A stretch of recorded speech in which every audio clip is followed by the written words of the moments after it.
با نام و یاد خدای مهربان شروع کنیم آموزش تئوری موسیقی جلسه اول، آموزش ارگ نوازی.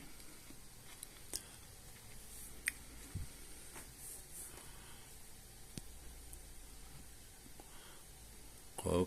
خواهش میکنیم استاد شروع کنن کلاس رو. با سلام و درود فراوان خدمت شما دوستان عزیز. جلسه اول آموزش ارگ نوازی رو شروع میکنیم که این جلسه تئوری موسیقی هستش که همونطور که میدونید موسیقی هم مثل هر زبان دیگری برای خودش الفبایی داره. الفبای موسیقی رو نوت مینامند که دارای 7 نوت اصلی هستش که نوت ها عبارتند از دو، ره، می، فا، سول، لا، سی. دو، ره، می، فا، سول، لا، سی، که این 7 نوت روی خطوط حامل قرار میگیرن که خطوط حامل 5 خط افقی و موازی هستن که از پایین به بالا خط اول، خط دوم، خط سوم، خط چهارم، خط پنجم می باشد که اول خط حامل کلید سل قرار داره که کلید سل روی خط دوم که نوت سل قرار داره و نوت ها از لاتینشون خط نوت دو، سی، نوت ره، دی، نوت می، ای، نوت فا، نوت سول، نوت سول یا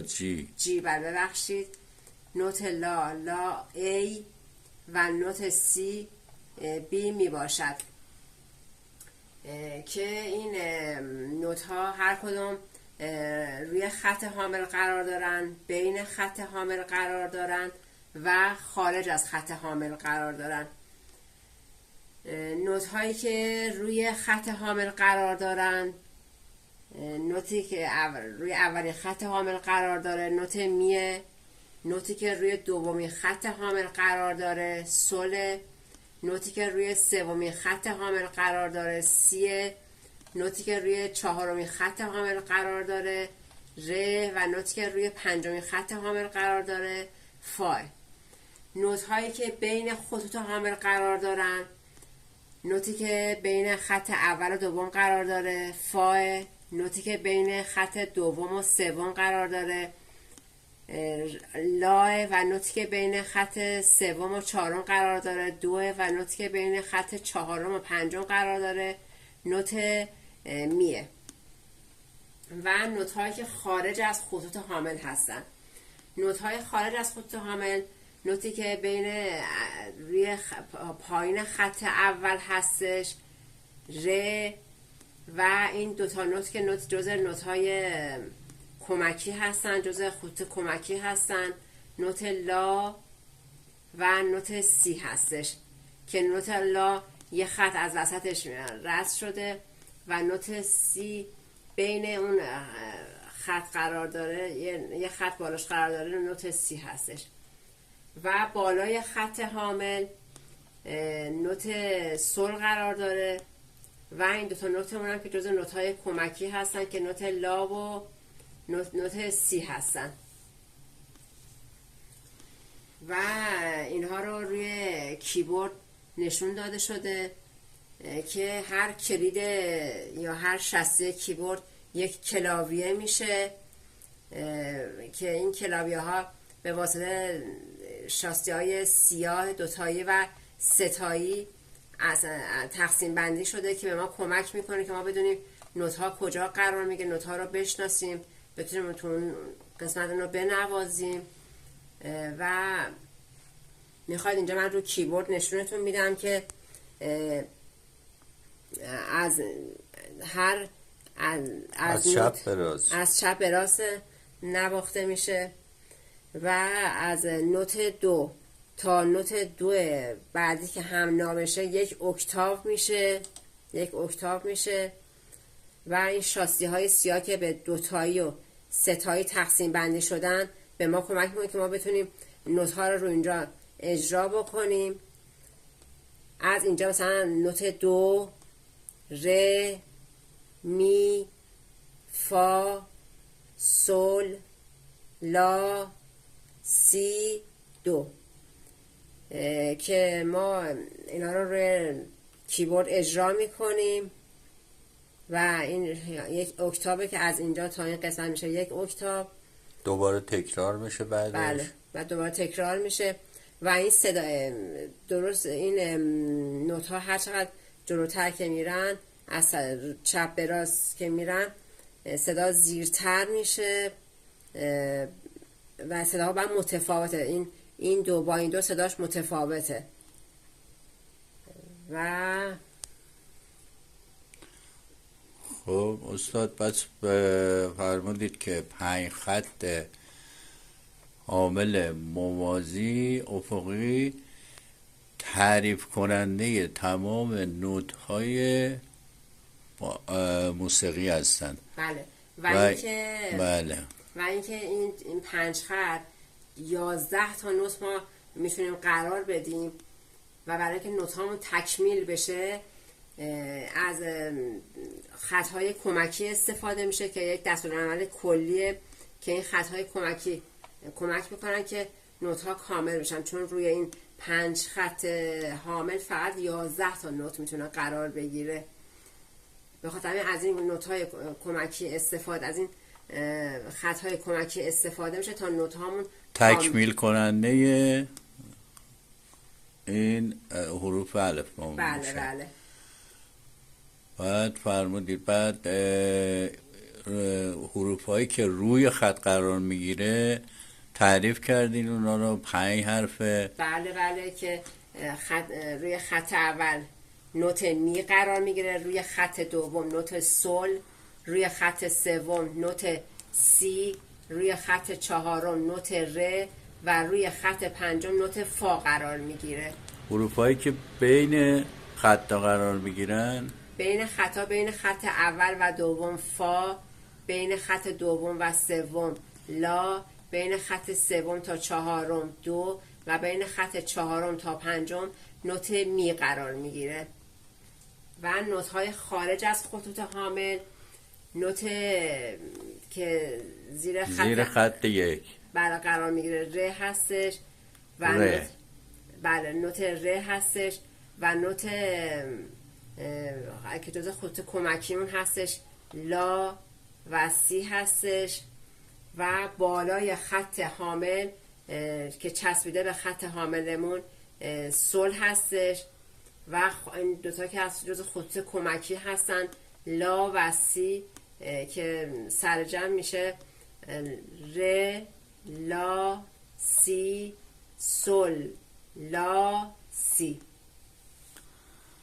خب تشکر میکنم از استاد. خب برای این جلسه دیگه تعریف دیگه ای نداره یا بس برای این جلسه؟ اگر صحبتی هستش بفرمایید، اگه نه که بریم برای جلسه بعدی به امید خدا. بله دوستان، شما میتونید یک کتاب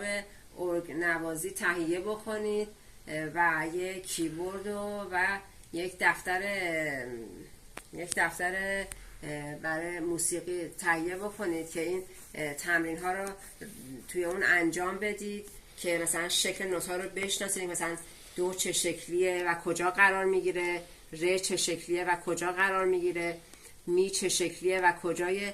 خط حامل قرار میگیره، فا چه شکلیه و کجای خط حامل قرار میگیره، سول چه شکلیه و کجای خط حامل قرار میگیره، لا چه شکلیه و کجای خط حامل قرار میگیره و سی چه شکلیه و کجای خط حامل قرار میگیره. و دوستان این نوت هایی که پایین خط حامل قرار گرفتن روی اکتاو پایین قرار میگیرن و نوت هایی که بالای خط حامل قرار گرفتن روی اکتاو بالا قرار میگیرن که تو جلسات بعد اینا رو خدمتتون میگم. فقط شما لطف کنید این نوت ها رو با هم تمرین بکنیم توی این دفتر نوتی که تهیه میکنید که دیگه موقع جلسات بعد موقع که میخواید اینا رو کیبورد اجرا بکنید بشناسید که هر نوتی کجا قرار میگیره، اسمش چیه، شکلاشون رو بشناسید. شکلاش که یعنی کل نوت ها همشون به شکل یه دایره هستن و دایره زیر خط چه صدایی داره، چه حرفی داره، چه وسط خط چه حرفی داره، روی خط چه حرفی داره، بالای خط چه حرفی داره و اینا در اصل یعنی حروف نوت ها یه شکل خاص دیگه ای نداره، یه شکل منتها هر جایی که قرار میگیره یه صدایی وگرنه کل حروف الفبای موسیقی دایره است. بله و دایره کجا قرار بگیره اون موقع صدا یا مفهوم یا تعریف اون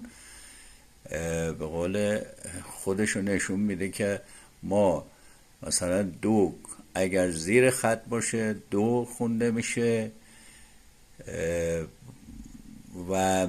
روی خط باشه می خونده میشه و وسط خط باشه، وسط خط بین خط اول باشه فا خونده میشه و به ترتیب همینطور و یعنی شکل حروف الفبای موسیقی کلن همشون دایره است و این دایره روی هر جایی برای یه تعریفی داره و دیگه که برای تمرین اینا رو باید یاد بگیریم که این دایره کجا قرار میگیره، چه صدایی میده و چه نوتی تعریف میشه. فقط ارزش زمانی نوت ها هستش که اونو جلسه بعد خدمتتون میگم که ارزش زمانی خاص خودشون دارن این نوت ها و تا جلسه بعد. بله ممنون. تا جلسه بعد دوستان، این امیدوارم که حالتون عالی باشه، انشالله که تمرینات براتون پربار باشه، برین تمرین کنیم، بریم جلسه بعد انشالله که بتونیم حرکت عملیشو شروع کنیم. این تئوریش بود، جلسه بعدم تئوری با عملیه و جلسات بعد دیگه میریم برای عملی اجرا و هم با همین الفبای حروف ما انشالله شروع میکنیم با امید خدا. خدا نگهدارتون باشه، امیدوارم که حالتون عالی باشه. خداحافظ استاد، شاد باشید. خداحافظ، خدا نگهدار.